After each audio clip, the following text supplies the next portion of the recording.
Hello, everybody, and welcome into On the Record presented by CalledIt, our first ever edition of this show, the first prediction markets based program. And we are here to bring it to you live for the next half hour and on a daily basis. Again, the program is called On the Record. I'm your host, Danny Burke, and you can follow us on the socials, CalledIt_media on X, CalledIt.media on Instagram, and www.calledit.media to sign up for the daily newsletter. And you can see what we do, which is push a daily call live, one trade per day that you can either follow along, you can join alongside yourself, or you can go the opposite direction. However you want to approach it, that's the beauty of it. You can join the community and see how you stack up amongst the leaderboard with your daily trades. And we have ourselves a great time looking at these predictions market. Now, today on the show, I will be joined by a couple of analysts. We have Dane Martinez and Maya Campion, and we'll be talking over a few different topics. Of course, here in the United States, we have a big NBA game, the Western Conference Finals. Can the Oklahoma City Thunder punch their ticket to the NBA championship to face off against the New York Knicks? It is game 5. The series heads back to San Antonio after OKC took a commanding 3-2 lead. We'll talk about what trades stand out there. We'll also discuss a little bit of World Cup action as we're getting near to that. Messi, Ronaldo, who will have more goal contributions? We'll be picking apart everybody's brain to see who has the value, or maybe even if the tie has a value that you could trade on. That will be discussed. And like we always tend to do here, or plan to do rather, we'll be looking at some trending topics. And if you've been living under a rock, I guess you must have missed everything about these enhanced Olympic Games where you could use PEDs to get involved. And their CEO had an interesting claim with a $10 million offer if somebody could break a specific record, which we will talk about later in the show. But before we get into all of that, let me also tell you what we're doing here on the record, because to start everything off, we have a very exciting challenge that we are kicking things off with, and it is called The Run. And what The Run is simply just a $250 investment that we're making. So we are beginning with that. And we are hoping to continuing to roll it over day after day, trade after trade, 12 times in a row to reach our end goal of $1 million. Not too hard, right? Just taking a simple $250 investment and rolling it all the way into $1 million. That is our plan with our challenge, which is called The Run. And if we lose out on a trade, heck, we'll start over the very next day. But that's how we're going to begin things here on the record. We will stamp it. It will be there. It is permanent. And we'll have a trade that we are making in this first conversation in the Western Conference. But let me introduce to you our panelists today. We have Dane Martinez at Spittin' Seeds, where you can catch him on the socials, and Maya Campion, Maya.pitchside, where you can catch her on Instagram. Dane, my man, it's a pleasure to get to chat with you today, especially on the hardwood. Now, again, you and I have met a couple times before, but I don't know the full backstory about your nickname here, Spittin' Statistician. Explain that for not only the viewers, but myself. I'm curious, my man, because it's a hell of a nickname.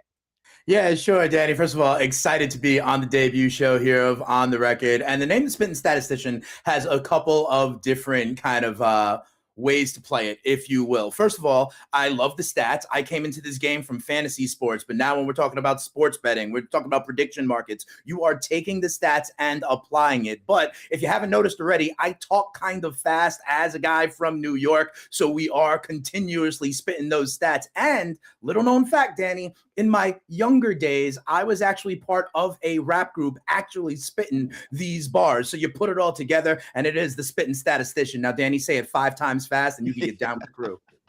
Yeah, I may try to do that off air so I don't completely embarrass myself. But Dane, hey, we're gonna have to get you to freestyle at some point down the road here. We may need to get an instrumental and get some back and forth going, or have you do some freestyle with any of the trades you're gonna make. But that's a hell of a backstory. I love it, my man. We'll give it a shot. We'll give it a shot. But one thing I know is for certain is we will be putting the fun in functional sports content right here on the Record. No doubt about it. Well, there's Dane, folks, and there's a little backstory to his nickname. Maya on the other side, she is joining us from Slovenia, and Maya, obviously a diehard soccer fan. Not only that, you're actually making your way here in our neck of the woods in North America for the World Cup. You're going to a handful of games, is that right? Yeah, started off as 3, went to 5, and now we're at 7 games. So, my wallet isn't doing so well, but I am so excited to be going to my 4th World Cup. It's going to be incredible. Oh man. Well, hey, maybe we could help out your wallet with some of the trades we make here and some of the discussion we have with, for example, Messi and Ronaldo goal contributions. That's something we'll be hitting on momentarily. So that'll be something to hopefully boost that area for you when you make your trek across the pond. So you've been to 4 other World Cups. Is that what you said? Yes, exactly. Brazil, Russia. I went to Qatar and in Japan 2002 as well. Wow. Do you have like a power rankings of your favorite to least favorite so far, or do they all kind of have their special traits in their own regard? I mean, Qatar was incredible because I was living there, which meant I could leave my house. And because all the stadiums were so close, I could make it to 2 games in one evening, which you can't beat that. I think it's going to be very hard for me to do that in the US. So, unfortunately, I won't be making it to 2 games in one night, but I'm sure it will still be amazing.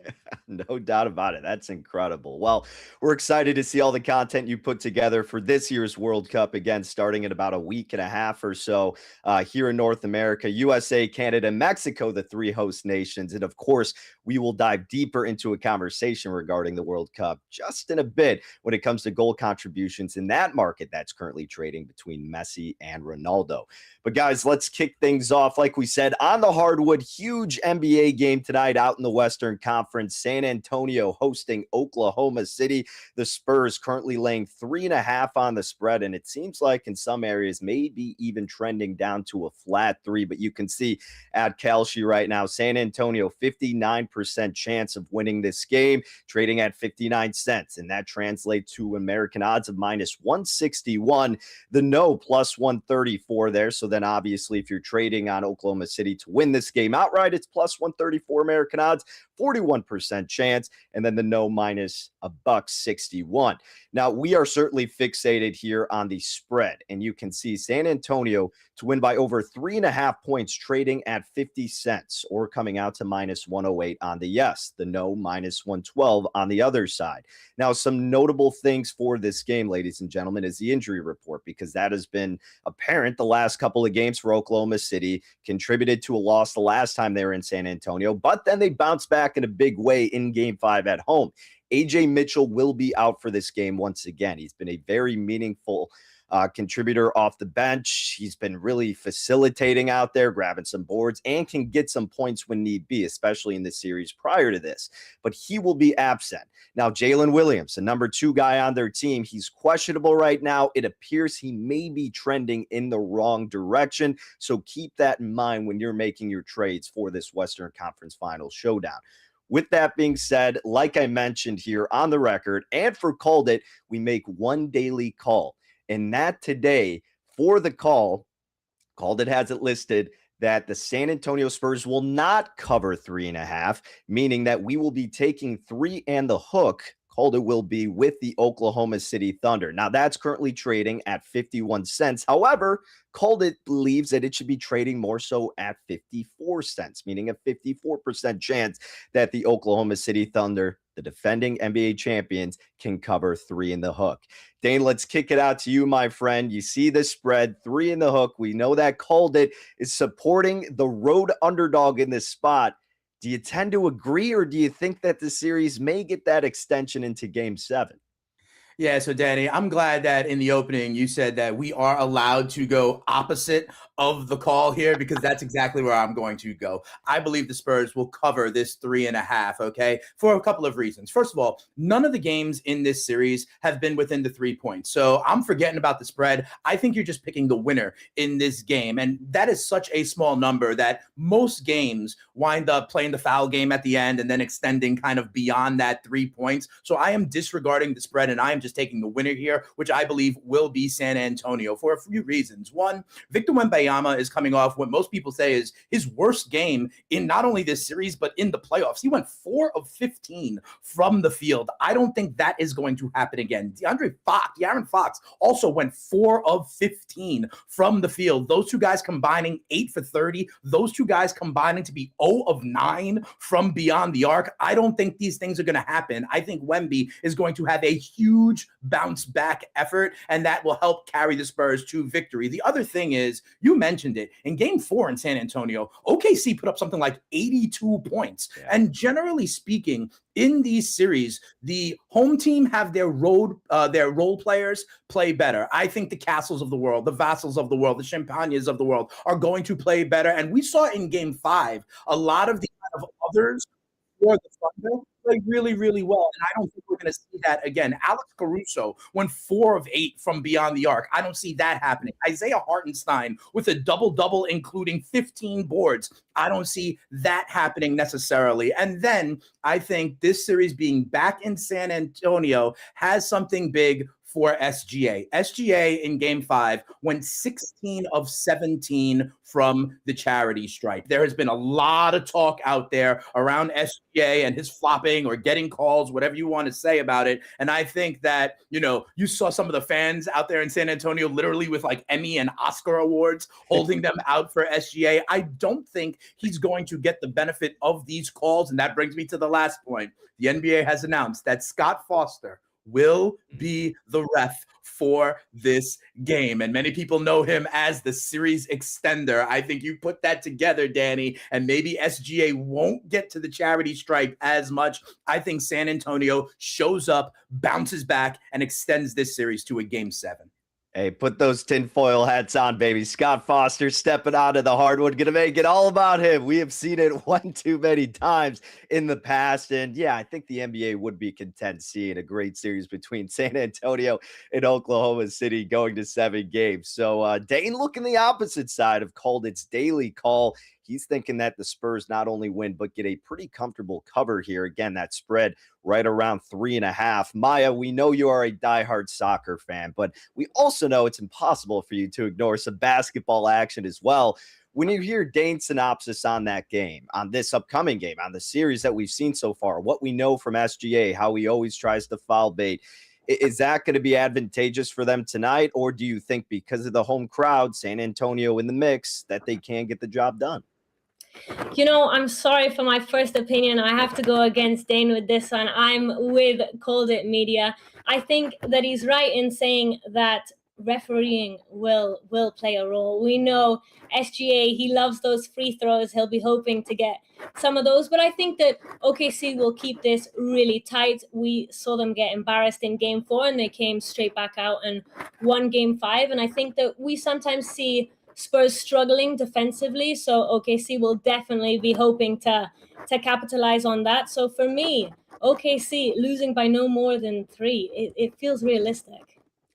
Dane, I mean, again, this Oklahoma City team, defending champions, even with the injuries, they got a lot of depth, and it seems hard to step in front of that freight train. I mean, Jared McCain, that's arguably the best trade of the season. And Daryl Morey, yell at him all you want for making that stupid trade. But this is what Oklahoma City's been building up to, right? Why they have all this draft capital so they can build this depth, so they can mold the perfect roster, so they can be built for these type of situations where, sure, you're missing a couple players, but that's not going to get by them. I mean, doesn't that scare you a little bit, just seeing these other role players step up to the plate?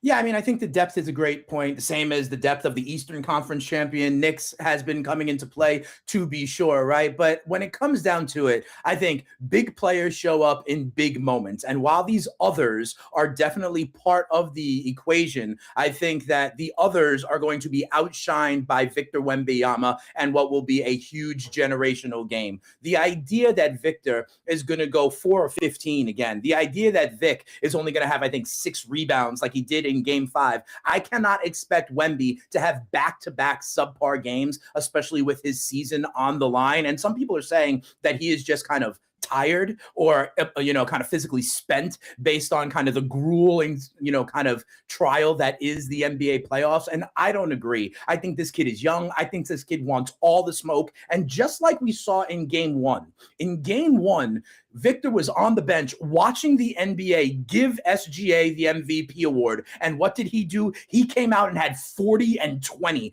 I think that is the kind of narrative shutting up kind of performance that we are going to get from Wemby. So yes, you talk about guys like Williams and Caruso and Lou Dort and Isaiah Joe and the depth that definitely the Thunder have. But I think in this situation, you are in fact carried by your stars. And when I look at Wemby, I think he is going to bounce back. And when I look at SGA, I think he may have slightly fewer than 17 free throws tonight.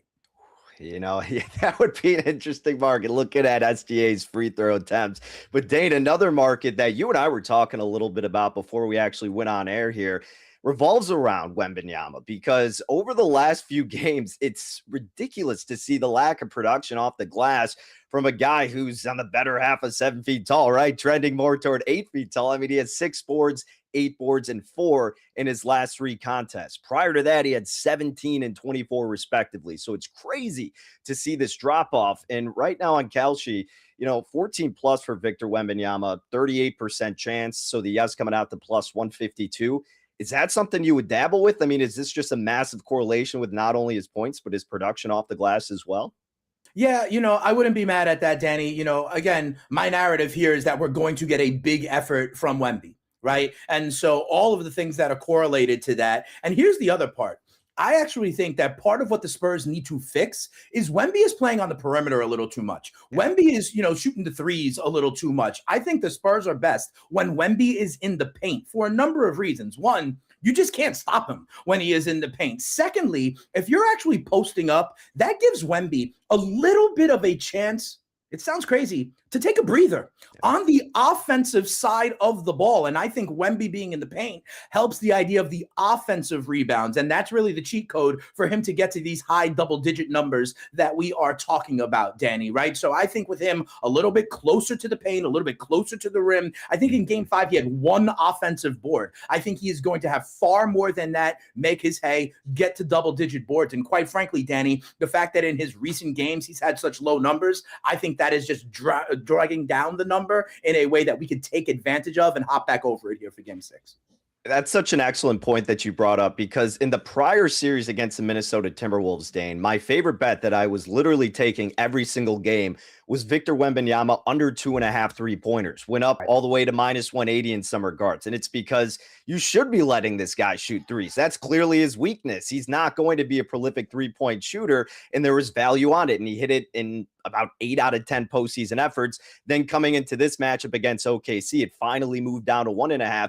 But I was even thinking and saying, I was like, yeah, if you're the Thunder, your championship team, you know how to scheme defensively, force him out on the perimeter, let him shoot all the threes he wants. That's completely fine. So if you are San Antonio, I completely agree. I think you need to counter that. You need to get him back where he's most comfortable, which is certainly with his size and caliber in the paint. And if that's going to come to fruition, then certainly we'll see good help from him and his points and rebounds in this game, Dane. Yeah, I think that's it, especially on the rebounding side. The idea that there was only 1 offensive board is something that will be helped by getting him back home in the paint. All right. Well, once again, just to reiterate, the call from CalledIt Media is going to be taking 3 in the hook with Oklahoma City. Dane going on the opposite side of that, thinking the home team extends this series, not only wins, but covers. Maya siding with CalledIt, and that is the first trade on our challenge, The Run, looking to turn a $250 investment into $1 million. Let's move over to the pitch, though, and talk some soccer, because there's an interesting market posted at Kalshi where you can make a trade on Messi, Ronaldo, who is going to have the most goal contributions, meaning goals plus assists. And right there, you can see on the screen trading at minus 155 American odds is Messi, 59 cents, aka 59% chance. The no plus 128. Ronaldo, yes, at plus 189, 29% chance. And if you want to get a little frisky here, the tie at 16% chance. The yes plus 489. Maya, let's kick it out to you and talk about this market. any value you see with either of these two players, or would you even throw a little coin there on the tie potentially? I would not on a tie, because for me it's just absolutely undoubtedly Messi, and I know that the Ronaldo fans are not going to be happy. Don't shoot the messenger, but I don't think that he's going to be getting the minutes that anyone expects, and probably he expects as well. He's just not a focal part of the Portuguese attacking team anymore. You know, you have other players that you can rely on. Bruno Fernandes, me as a United fan, very proud of that. He just won the Premier League Player of the Season. João Felix just won the Saudi Player of the Season. I mean, you know, you have other players that you can rely on. And I think that Ronaldo, unfortunately, has been notorious for creating a little bit of team drama when he doesn't get what he wants. You know, we saw that at Manchester United, it left a very bad taste in United fans' mouths when he went on a podcast and, you know, spoke of the complete disaster that he felt it was when he wasn't getting his minutes. And I think that if he does that again at the World Cup, it's going to create a lot of problems within the team chemistry. You need those players around you to get goal contributions. We're not just talking about goals, you know, we're talking about assists as well. And you need your teammates around you to support you. So I'm going to go for Messi on that one. He's coming off the back of a World Cup win as well. And he's still a key part of the Argentina team. He's very well loved in that team. So for me, it's all on Messi. Hey, fair enough. It's hard to go against Messi, but Dane, I mean, is it enough to go against him when you're getting plus 189 with Cristiano Ronaldo? Yeah, I'm with Maya on this one. I think the right side on this is Messi. As Maya mentioned, Messi is still kind of the heartbeat of that Argentina side, whereas Ronaldo, at the age of 41, quite frankly, is not. There are other players on this Portuguese side, whether it be Fernandes, whether it be Silva, whether it be Neto, whether it be Leao, who I think are actually bigger pieces of the puzzle. There are people out there that actually believe that Portugal's best 11 is without Ronaldo playing, to be quite honest. And so I think when you think about the roles they play for their teams, yes, it is obviously, in my opinion, Messi that will be more of a contributor. I even believe, and I would love Maya's thoughts on this, I don't know that Ronaldo is the penalty kicker for Portugal anymore, right? And I think when you think about goals scored on this, that's something you have to factor in. If there's going to be a PK, who is taking that for the side? And I'm pretty sure Messi is for Argentina. I am not sure that Ronaldo is still in that role for Portugal. So that would be another thing. So yes, I believe the side is Messi. However, one of the things that are always great in these prediction markets is the idea that you can get a position and then cash out later on. And so because of that, when I hear that the tie, or in soccer as it is called, the draw, is at 16%, I wonder if you take the tie now, and then let's see if, you know, we all think both of these teams are going to advance to the knockout stage, right? And what if at that point in time, Messi has 2 goals and 2 assists. Ronaldo has 2 goals and 1 assist, and it's close. It's within 1. All I'm saying is I think that tie could, as we get deeper into the tournament, be better than 16%. And while I don't think it's going to be the right answer, I think there is potential, if you take it now at 16, that there will be a cash out opportunity further down into the tournament. Yeah, I think that, you know, the thing that you can bank on is that Messi just came out with a hamstring injury. You know, he didn't finish the last Inter Miami game. And I think that, you know, whilst it might not be something that's really going to prevent him, it's going to be something that he's going to have to pay a lot of attention to leading up to the World Cup. We're not so far away, you know, so that's always an opportunity. They're not young anymore. So one little injury and you're out. Yeah, can you imagine if after 2 games in the group stage, they are tied?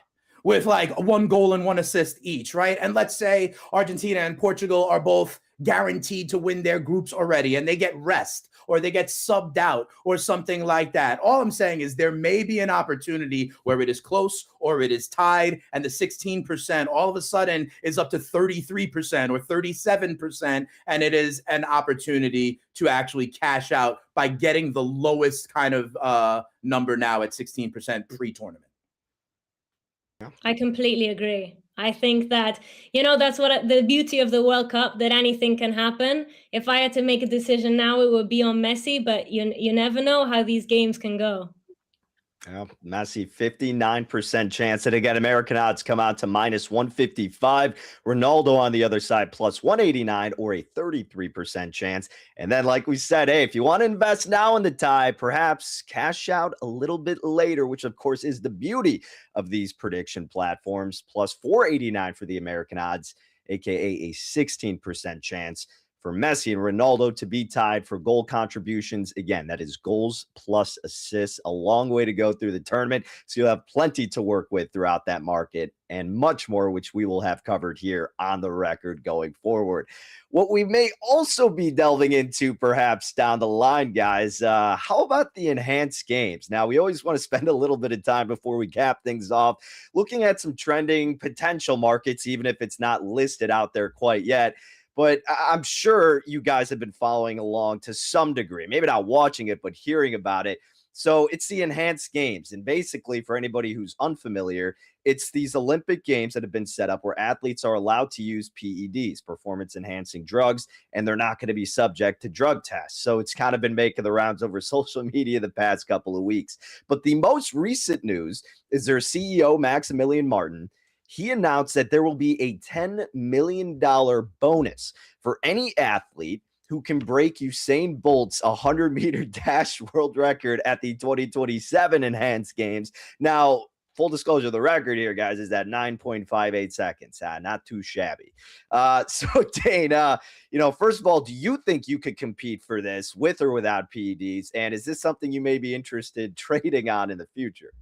Well, listen, my nickname growing up was more than just a spitting statistician. It was Speeds, the spitting statistician, but that was 2 ACL surgeries ago. So no, I do not think I can compete with the 9.58 of Usain Bolt. And quite frankly, I don't think anybody can, whether they are on PEDs or not. I think this is just pure PR because quite frankly, the enhanced games this year was a flop, in my opinion, Danny. Everybody was talking about how all these world records were going to go down and get destroyed. I think only one world record was set out of like 13 events. And Fred Curley, the guy who won the 100-meter dash, did so with a time of 9.97. Guess what?